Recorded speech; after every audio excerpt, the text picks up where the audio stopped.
नमस्कार दोस्तों। कक्षा 10 साइंस के दूसरे अध्याय के प्रश्नों की बातचीत चल रही थी। देखिए प्रश्न संख्या 9।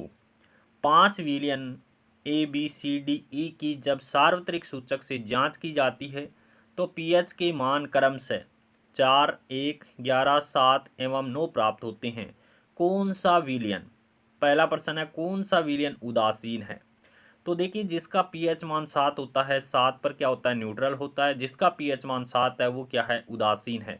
तो 7 वाला कितने नंबर पे है, 1 2 3 4 पे है, तो 4 पे डी आ जाएगा। तो डी विलियन है वो कैसा हो जाएगा, उदासीन हो जाएगा। पीएच 7 वाला विलियन डी क्या है, उदासीन है। जिसका पीएच मान 7 होता है उदासीन होता है। जिसका पीएच मान 7 से कम होता है, इधर होता है, 0 से 7 के बीच में होता है, वो क्या होता है, अम्ल होता है। और 7 से 14 के बीच में होता है, वो क्या होता है, क्षार होता है। तो विलयन की पहचान करते हैं। दूसरा प्रश्न क्या कहता है, परबल क्षारीय। परबल क्षार क्या होगा, जब विलयन का पीएच मान 7 से 14 के बीच में होगा। 7 से 14 के बीच में 9 और 11 है, तो 9 से ज़्यादा परबल कौन है, 11 है। तो पीएच 11 वाला परबल क्षारीय विलयन कौन सा हो गया, जिसका पीएच मान 11 है वो विलयन कौन सा है, सी विलयन है वो परबल क्षारीय है। जिसका पीएच मान 11 है वो परबल क्षारीय है। उसके बाद में देखिए तीसरा प्रश्न कहता है परबल अम्लीय विलयन कौन सा है। परबल अम्ल कौन सा होता है, 0 से 7 के मध्य परबल अम्ल होता है। तो 0 की तरफ जो भी अंक आते हैं वो सबसे परबल अम्ल होता है। तो 0 से चलते हैं तो इधर 1 आ रहा है, तो 1 क्या है, जिसका पीएच मान 1 है वो सबसे परबल अम्ल है। तो पीएच 1 वाला विलयन कौन सा है, बी है। और बी विलयन क्या है, यहाँ पर परबल अम्लीय विलयन है। चौथा प्रश्न देखिए, दुर्बल अम्लीय कौन सा है। दुर्बल अम्लीय का मतलब 7 के नज़दीक यहाँ पर कौन सी संख्या आ रही है, तो यहाँ पर 4 आ रहे हैं।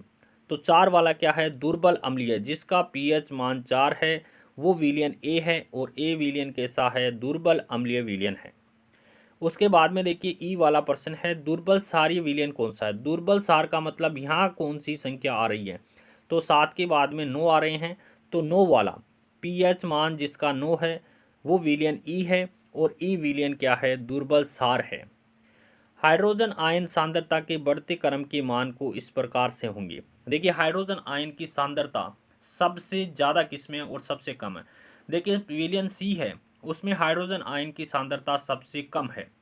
और जिसमें जिसका पीएच मान 1 है उसकी उस विलयन की हाइड्रोजन सांद्रता वो अधिक है। देखिए पीएच मान जिसका पीएच मान सबसे कम होगा वो सबसे ज़्यादा अम्ल होगा। और उसमें हाइड्रोजन आयन की सांद्रता है वो ज़्यादा होगी। जिसका पीएच मान कम, हाइड्रोजन आयन की सांद्रता उतनी ही क्या होगी, अधिक होगी। तो देखिए पीएच मान सबसे ज़्यादा है 11, तो 11 वाला क्या है, 11 वाला दुर्बल क्षार है। उसके बाद पीएच मान 9 है, फिर 7 है, पीएच मान 4 है, पीएच मान 1 है। तो इसमें हाइड्रोजन आयन की सांद्रता है वो बढ़ते क्रम में दिखाई गई है। सबसे ज़्यादा हाइड्रोजन आयन की सांद्रता किसमें है, पीएच मान 1 की सांद्रता है वो सबसे ज़्यादा है। अगला प्रश्न देखिए, प्रश्न संख्या 10 क्या कहता है, परखनली ए एवं बी के समान लंबाई की मैग्नीशियम पट्टी लीजिए। परखनली ए एवं बी में समान लंबाई की मैग्नीशियम पट्टी लेना है। परखनली ए में हाइड्रोक्लोरिक अम्ल HCl तथा परखनली बी में एसिटिक एसिड CH3COOH डालिए। दोनों अम्लों की मात्रा तथा सांद्रता क्या है, समान है। किस परखनली में अधिक तेजी से बुदबुदाहट होगी और उसका कारण क्या हो। देखिए परखनली ए में अधिक तेजी के साथ बुदबुदाहट होगी। क्यों होगी, MgCl तथा CH3COOH दोनों ही क्रिया करके हाइड्रोजन गैस देते हैं। लेकिन CH3COOH की तुलना में HCl अम्ल में हाइड्रोजन आयन की सांद्रता अधिक होती है।